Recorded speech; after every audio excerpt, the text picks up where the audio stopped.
may mga napapanood nga po ako sa TikTok about this product, yung mga dark pigments from the pimples na pinutok ko. As in, parang naitsapuera po sila sa aking mukha. Magandang umaga po sa inyo mga mi! Welcome back to another skincare video. My name is Aya. Para po sa araw na ito, ang topic po natin ay ang review ko dito sa product na ito from Cerise Poreless White Glow Serum. Ayan po siya mga mi. Mga mi, kung naghahanap po kayo ng bagong skincare o kaya naman gusto nyong sumubok ng serum, first time nyong gumamit ng serum at nalilito ka kung ano yung gagamitin mong serum, nasa tamang video po kayo. Set aside your worries, it's okay now. Dito sa vlog na ito, ipapaliwanag ko po sa inyo lahat kung ano pang benefit ng paggamit ng serum, para saan nga ba ito, at higit sa lahat, syempre pa yung aking opinion dito sa paggamit ko ng Poreless White Glow Serum. Bago po tayo mag-umpisa, dapat malaman nyo po muna kung magkano ang presyo nito, saan siya mabibili, ilang ml ito, ano ang target ng serum na ito, at para kanino siya. Mabibili nyo po ang isang bote ng ganito ng 30 ml sa Lazada o kaya naman po sa Shopee. Ang presyo po nito nagre-range siya from 120 to 190 pesos. Depende po kapag naka-sale po yung pinagbilhan ninyo. Pero more or less, naglalaro po siya sa 120 to 190 pesos. Ang claims po ng Poreless White Glow ay for whitening, anti-acne, soothing, tightening, at saka brightening po ng balat. Para kanino po ito? Para po sa akin, ang masasabi ko, from 15 years old to 45 years old. Ayan mi, hindi ko na isa-isahin sa inyo kung ano yung mga ingredients niya. Pero based po doon sa mga nabasa ko, isi-share ko na lamang po yung pinaka-powerful ingredients na sa tingin ko po ay makakatulong sa inyong problemang pang melasma, mga pimples, bako-bakong skin. Ayan, kasi yun po yung talagang target ng product natin na ito.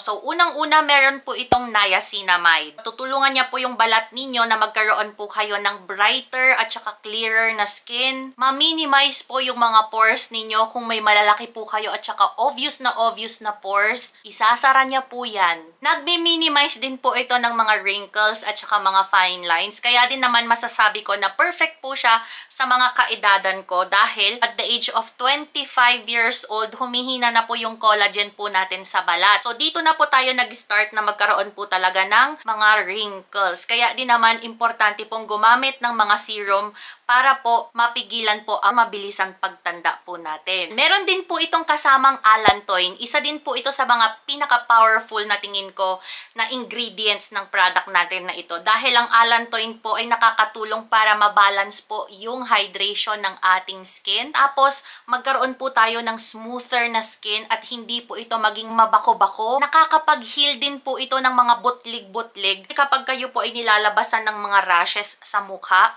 So, nakakapag-soothe po siya ng skin. And lastly mga mi, meron po siyang kasamang alpha-arbutin. Para sa akin, ito po yung pinaka-importante na ingredient, most especially po kapag melasma or mga pekas yung tinatarget ninyong mawala sa inyong mukha. Kasi yung alpha-arbutin mga mi, nakakatulong po ito na paliitin po yung production ng skin po natin ng mga melanin. Yung mga melanin po kasi yan po yung mga lumalabas po na dark spots sa mukha po natin, yung mga nabubuong dark spots galing po sa pimples o kaya naman kapag na-expose po tayo sa araw. So kahit na ma-expose po tayo sa araw, may protection po tayo gamit ang serum na ito dahil meron po siyang kasamang alpha-arbutin. Pero syempre, importante pa din po ang paggamit ng mga sunscreens. Kaya huwag nyo pong kakalimutan yon. By the way mga mi, 2 months ko po siyang ginamit. Yung ganitong size ay nagtagal po sa akin ng 2 months. And ipapakita ko po sa inyo na talagang ubos na siya.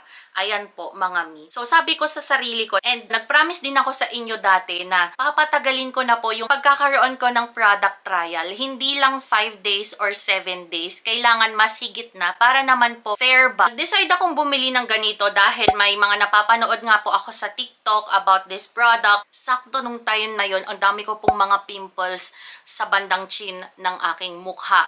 Hindi naman po ako masyadong nag-expect dito sa product na to dahil nga po ang kalaban ko ay hormones or hormonal changes ng aking katawan dahil nga po sa aking pagbubuntis. Pero laking gulat ko po ng mga after 2 weeks ng paggamit ko dito sa product na ito, kasabayan nga po ng mga skincare products na ginagamit ko like yung maintenance na na-share i-share ko po sa inyo. So, ito po yun, yung RDL solution at saka yung RDL facial cleanser po natin. So, ayun, siguro coincidence na naging compatible po sila. Tapos, ayun na, gumaling po yung mga pimples ko after a couple of weeks. And then, napansin ko din po na yung mga dark pigments from the pimples na pinutok ko, as in, parang naitsapuera po sila sa aking mukha. Alam nyo po ba, na nung nag-start po akong magbuntis, parang na-feel ko na nagiging losyang na yung aking pakiramdam, kasi nagda-darken po yung skin ko, most especially sa bandang leeg, tsaka dito sa bandang dibdib. May mga naglalabasan po talagang mga pekas na maliliit, kaya din naman kailangan ko pong mag-maintenance. So, nung ginamit ko po ito, mga mi,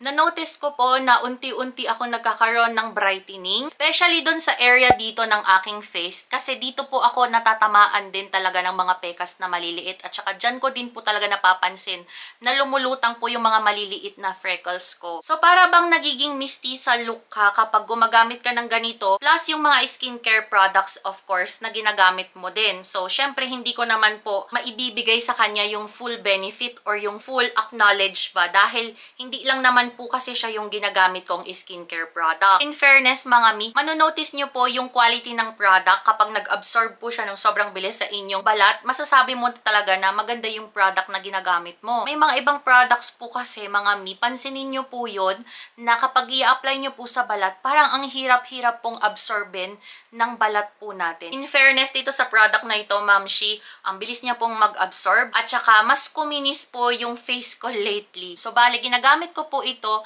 every day, twice a day, in my morning at saka nighttime skincare routine. Pagkatapos po ng toner. So, yung toner na maintenance na ginagamit ko ay either this one o kaya naman po yung The Ordinary na naipakita ko na po sa inyo sa mga vlogs ko or previous vlogs ko. So, ayan mga mi, sana po ay nabigyan ko po kayo ng enlightenment sa paggamit po ng serum. At saka sana makatulong po itong video na ito sa inyong pagde-decide. Kaya din naman mga mi, kung nagustuhan nyo po itong vlog natin today, please don't forget to subscribe to my channel and click the notification bell para parati ko po kayong manonotify every time na mag-upload po ako ng mga skincare videos ko. Meron din po pala akong pangalawang channel in case po na nabobore kayo, wala po kayong magawa o kaya naman pampalipas oras mga mi. So please don't forget to subscribe to my second channel. Ayan, ilalagay ko po siya sa screen. So ayun, maraming salamat po sa inyong panonood. I will see you again in my next video.